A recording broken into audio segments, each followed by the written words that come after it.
Hello everyone, welcome back to my YouTube channel. Today we are diving into something really exciting. You will be building your own cloud network from scratch, but before getting into further, so just remember, every expert you admire started as a beginner. So just take a deep breath and get ready. So let's start and make something really amazing together. In today's session, I will show you step by step how to create a full cloud setup as a VPS, public and private subnets, internet gateway, and the network gateways. Sorry, NAT gateways. So even launch servers that and trust me, and by the end you will not only see it working, but you will feel empowered to try it yourself.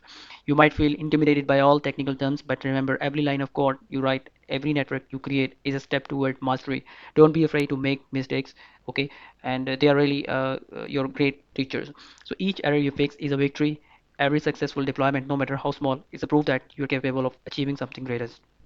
So let's take our first step. So imagine your VPC as your own cloud city, and the public subnet is like the main street and open and bustling.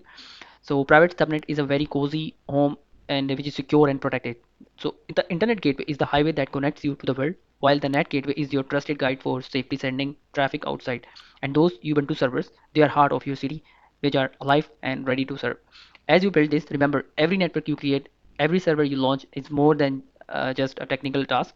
It's a proof that you are learning, growing, and building your future. So keep pushing your limits, stay curious, and enjoy the journey.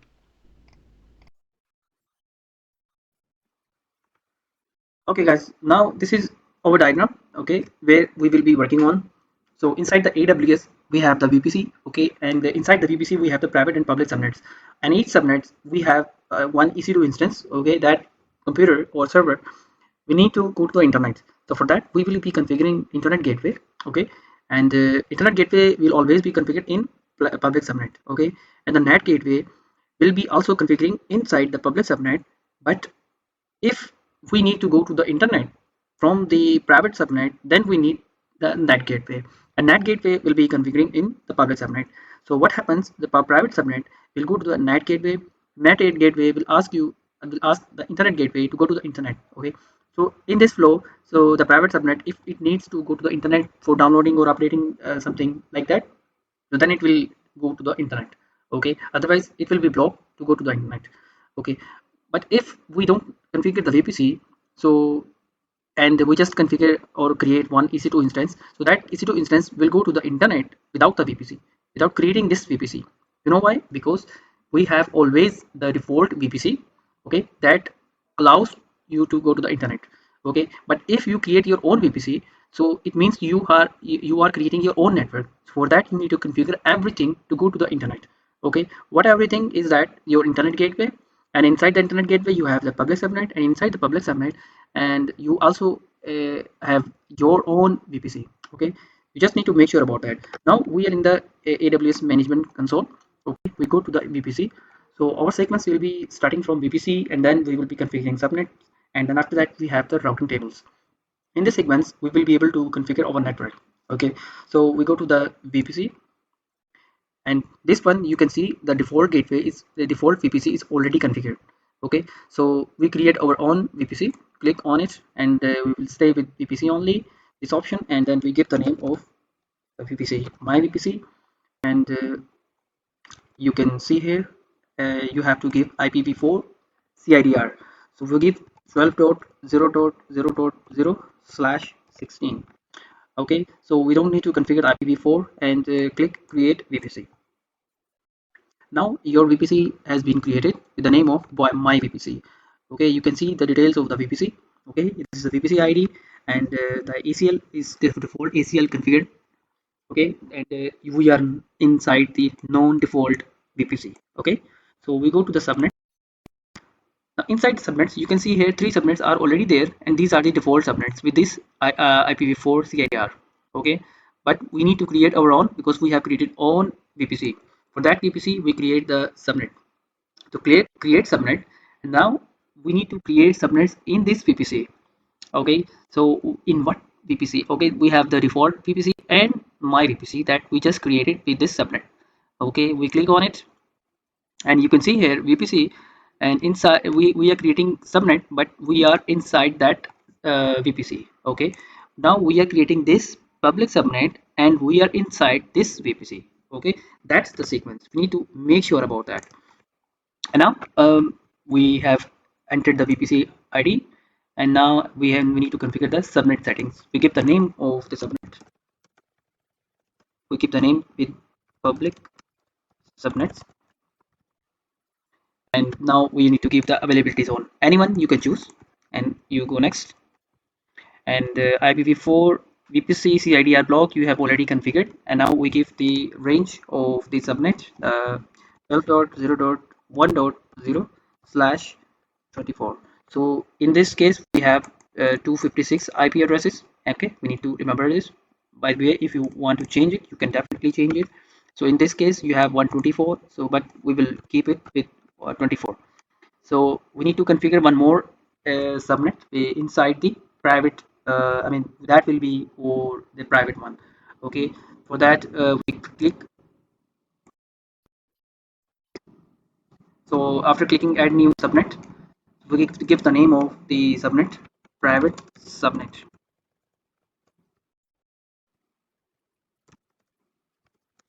So inside the private subnet we can click any zone. Okay, so I do with the same availability zone that I did. So again we give the IP address, I mean the range of the IP 0.0.2.0 slash 24. Now I click create subnet. All right, now we have created private and the public subnets. Okay, so click on the private subnet. Okay, so when you click on the private subnet, you can see some details over here. Okay, so inside this, okay, you can see here routing table. These are the default settings once you create the subnets. Okay, and you can see here the other settings. Okay, these are not important to know, so we will move further with the routing tables. We go to routing tables now. Okay, we have to configure the routing table inside the public subnet and inside the private subnet. So far we have created the VPC public subnet and the private subnet. Now we are configuring the routing tables. Okay, for that we move on with this. Again we have the same default routing tables. Okay, but we have to create our own network. Create routing table, and now you give the name of the routing table. It's definitely optional, but it's better you give this. So we are in the public one, and keep the VPC name. Okay, and the create routing table. Okay, now we are in the routing table, and what we need one more routing table. So we give the name of it and select VPC. Now we have created two routing tables with the private and the public one. Okay, so but if you want to see the details of the routing table, so click on the public routing table. Okay, inside the routing table you can see check the routes. There is one route that we set. I mean we are in the subnet of 12.0.0.0 slash 16. Okay, so we can also see the settings in the subnet association. Okay, we have both options, private and the public one. Okay, so inside this subnet without explicit association, okay, you have both public and private subnets. So we have selected the public subnets, so we need to select the public subnet inside the uh, public routing table. So for that we click edit subnet association and click here public subnet, because we are inside the private the public routing tables. So save association. So we have associated the public routing table inside the uh, public subnet of the inside that PVPC. Okay, on the private subnet and uncheck this, so you can see the same settings. Okay, routes, it has this route, and we go to public subnets, sorry, subnet association. So we have now one subnet available, that is a private one, so we select accordingly.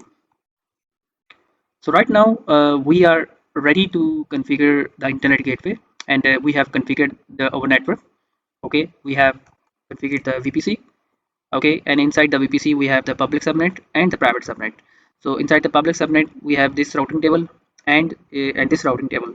So our network is ready with the public and the private, and that internet gateway will be configured inside the public subnet.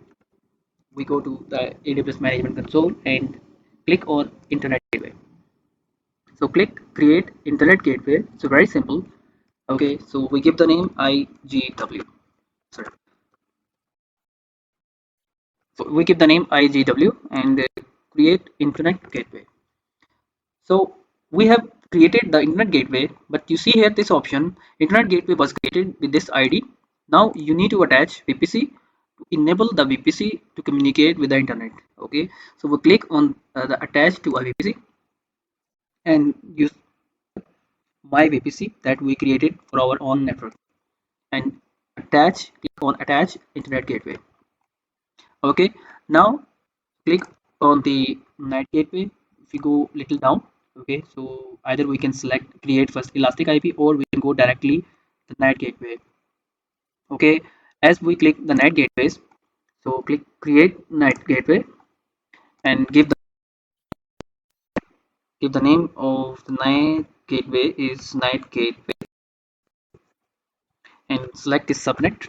Okay, now you need to make sure that you have to configure this NAT gateway public subnet. Okay, subnet, and you go a little bit down and you need to keep it public one. If you keep it public, so it will not go to the outside that VPC. Okay, so we will keep it the public one. So we have one static IP already, but let's do one thing.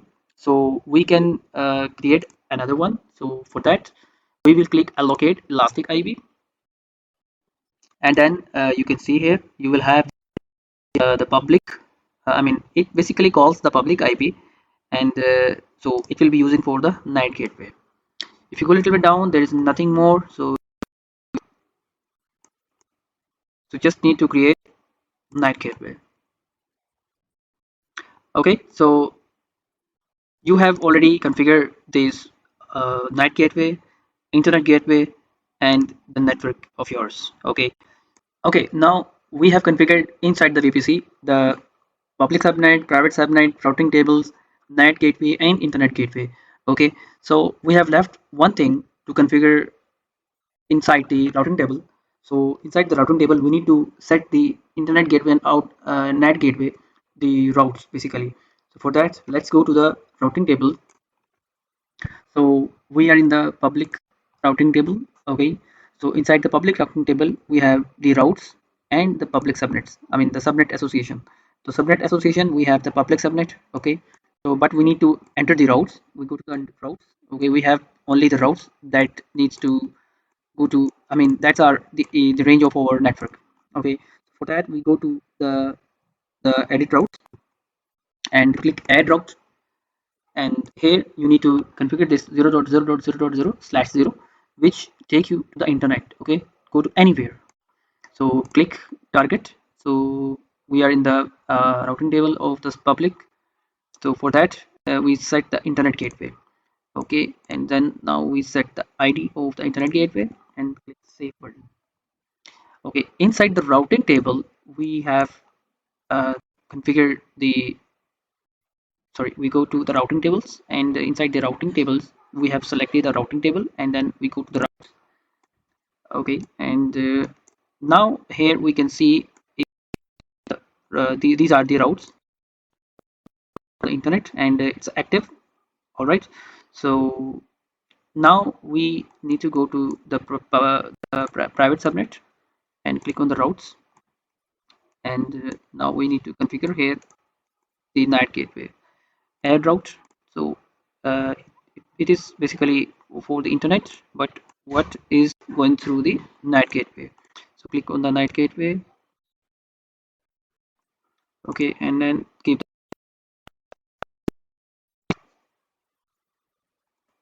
Okay, so now we have also configured the routes for the internet and the NAT, for the internet gateways and the NAT gateways. So both are ready.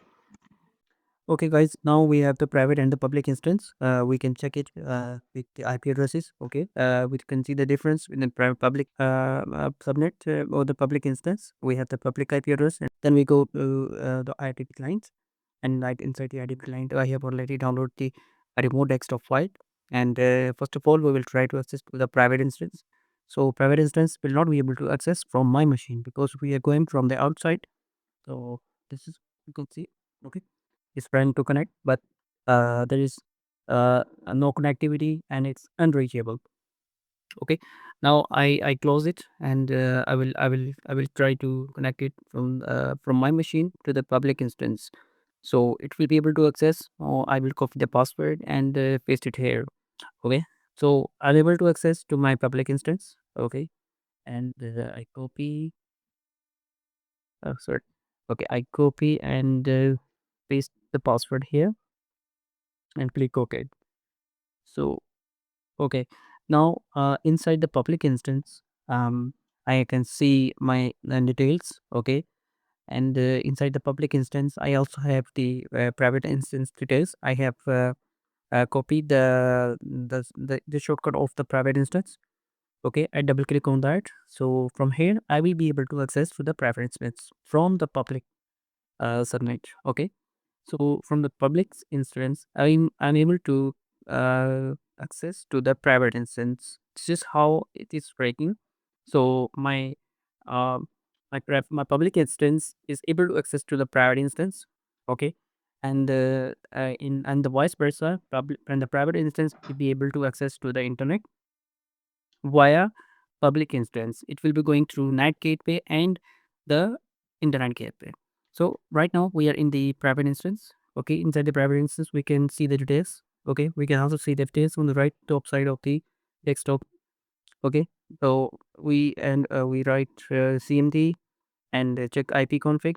We can see the detail of the IP address. So this is the private instance IP address, and the same we can check it in the public instance. So we go CMD, write IP config. Okay, so it's right IP config. Okay, this is the IP address of the public instance. Okay, so this is what we have tested. Then we are able to access to the machines. Okay, the next we will be checking the internet connection. Okay, so internet connection from the private instance. So how we will go to the internet? So basically, our private instance will be able to go to the internet via public instance.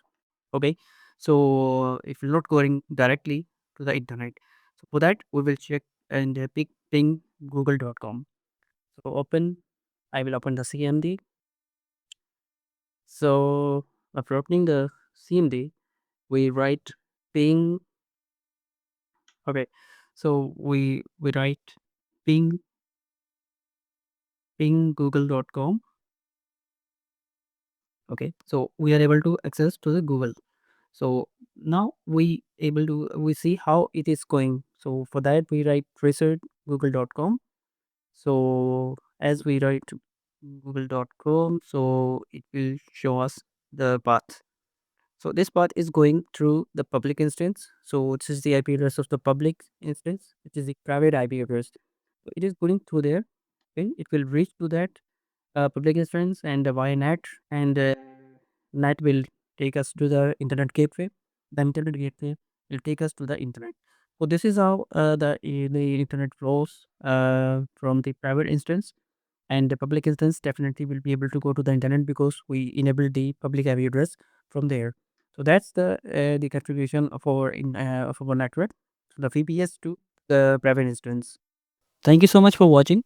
If you found value in this video, don't forget to hit that like button, subscribe to the channel and turn on the notification bell because every video is one more step toward your growth. Remember, success starts with action, so take that step today. See you in the next one. Thank you. Take care. Bye bye.